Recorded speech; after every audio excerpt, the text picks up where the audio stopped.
welcome back to Rue's Life. It's the 24th of August, it should be the 25th by the time you watch this, and today I'm going to give you a tour of the plot and the polytunnel for my August tour. So just the view from the shed, you can see the grass here is really long, and one of either today or tomorrow morning's jobs is going to be to get the strimmer out and just have a really good old tidy up. So I think it's actually going to rain, so we'll start outside and then we'll do the polytunnel last. The poppies here outside the shed, you can see they were beautiful, but they've just gone to seed now. So I'll save those seeds and we can sow those again next season. The geranium hanging baskets have been looking absolutely gorgeous. The climber there, which is the morning glory, hasn't developed as well as I would have hoped, but it is climbing and there is still time yet. I'm hoping for a bit of an Indian summer. Again, you can see the grass has really grown and some of the weeds, and that is a job I'm going to tackle tomorrow. And here's the geranium in the window box and it looks really pretty. So let's carry on the rest of the plot before we go into the polytunnel. So we'll start with the squash frame, which by now I would have hoped, if you've watched any of my previous videos, you'll have seen that the plan was to have the squash climbing up these frames, and I should have been really thinking about starting to harvest some of those by now. But after the disastrous start, I finally got some really healthy looking squash plants.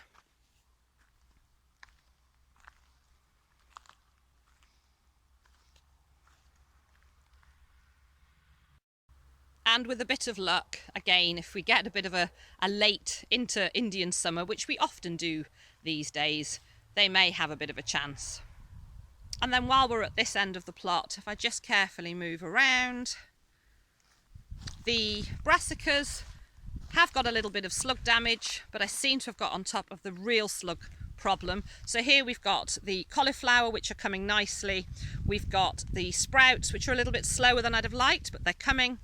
The kale, which is absolutely delicious, and then at the end there we've got the purple sprouting broccoli.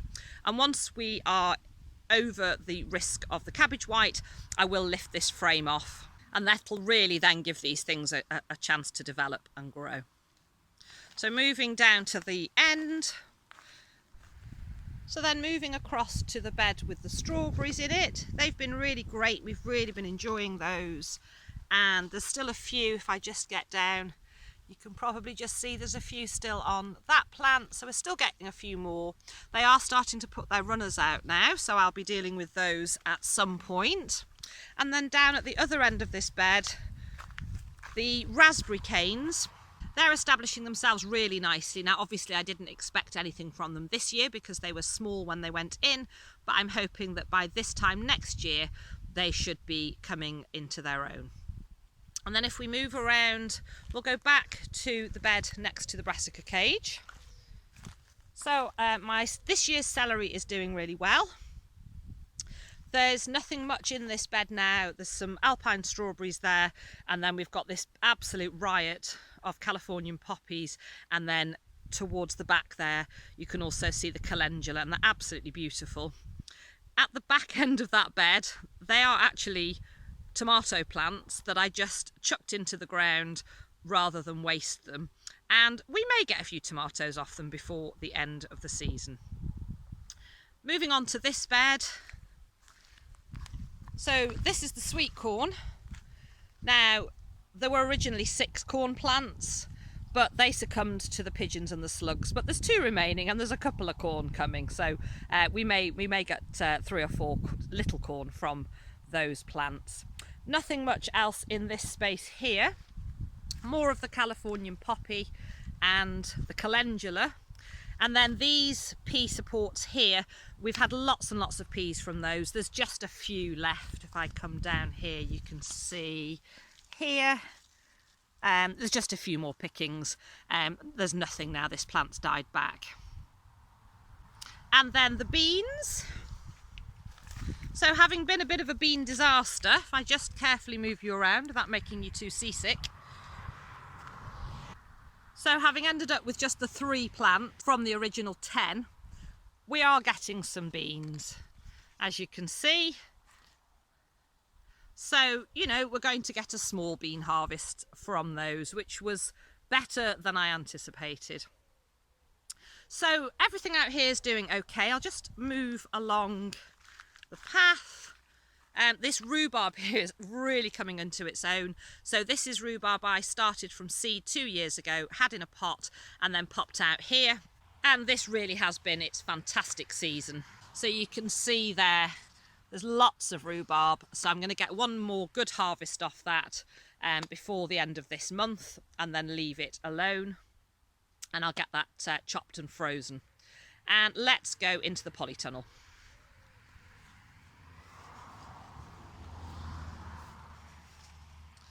So here are my onions that I harvested and the banana shallots, and those again I'm going to process, chop and freeze because they've been in here for long enough now. They've dried and seasoned well.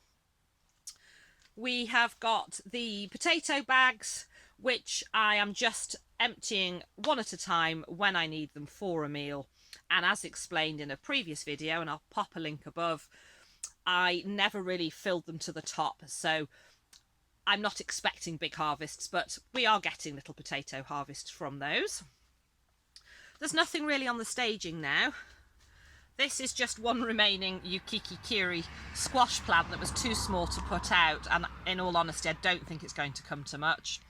I've got some little leek seedlings. These are the younger ones, and then there's those, and at some point I'll get those out into the ground. The basil has been absolutely fantastic, but it's starting to come to the end now. But there's still a few pickings on there, so I'll keep it coming until it really is finished. And as soon as the temperature drops, that'll be the end of it, because basil does not like the cold. The parsnips are looking absolutely fantastic, and I think I will probably harvest and freeze those at some point, and I may pop some more in if it goes warm enough to germinate them.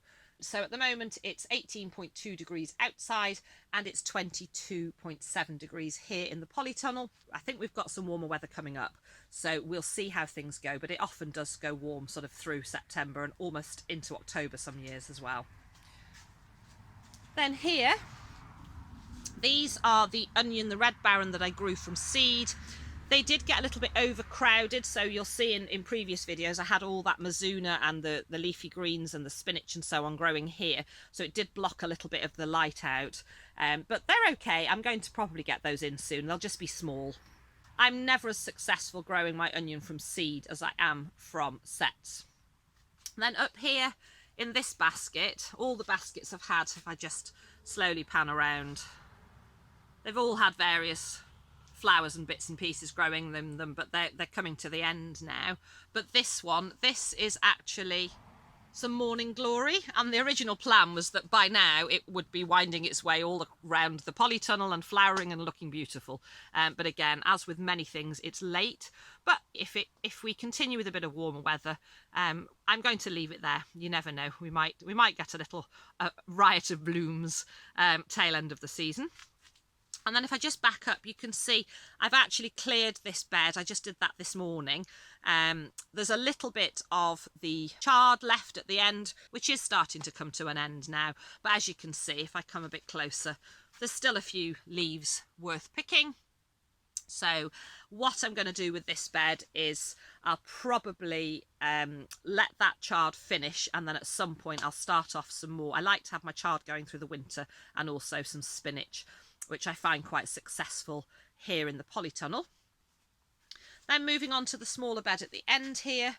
So this was the first year that I'd ever grown aubergine, and you can see the plants are tiddly. They're nowhere near where they should have been, but there's a little flower there, and there's also some more trying to come.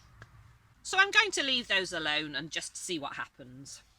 Then in the end here we've got the carrots, which I am just, you can see they're lovely. I've been pulling and eating those as and when we need them. I tend to leave my carrots in the ground, and with many of the veg I tend to leave them where they are and just harvest what I need when I need it.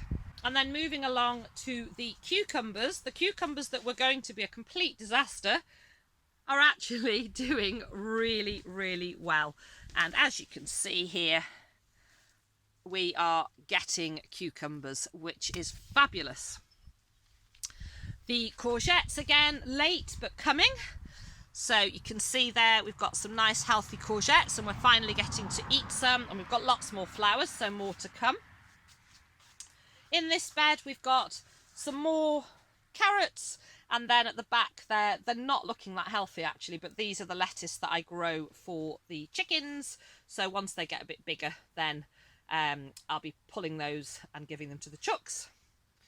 The tomatoes, again late, but if I get down here, I know there's some whoppers. Well, they're not huge, but they're not bad. So you can see we are getting tomatoes from all the different varieties at last. Not the biggest harvests, but we are getting tomatoes. Here in the corner, these were the peas which I've harvested and eaten. Those plants are pretty much dead now, but you can see at the bottom I'd sown some more. I've been really successionally sowing my peas this year, so they're starting to come, so I should get another crop from those. The flowers that were in this pot here, they're starting to come to an end, but they've been really pretty, as have the poppies. And then these are, well, this is the chilli plant, and at last I'm starting to get some chilies. So again, it's not going to be the biggest harvest in the world, but I'm going to keep them in here and then I'll harvest those chilies. And again, chilies don't like the cold, so as soon as the temperature drops in here, that will be the end, but not too bad. So all things considered, things aren't looking too bad at all. So that's where I'm at, the tail end of August, and all things considered, I'm really quite pleased. We have been getting little harvests, and some quite substantial actually, and we've been eating quite a lot of meals from the produce that I've grown, and there's still more to come. So all in all, not a bad season, and we've still got a couple of months ahead of us. So I hope you've enjoyed my August tour. I hope you're all well. I hope you're all starting to reap your bounty on your plots and in your gardens and in your polytunnels and your greenhouses. As ever, thank you so much for watching. Take care, and I'll see you all again soon.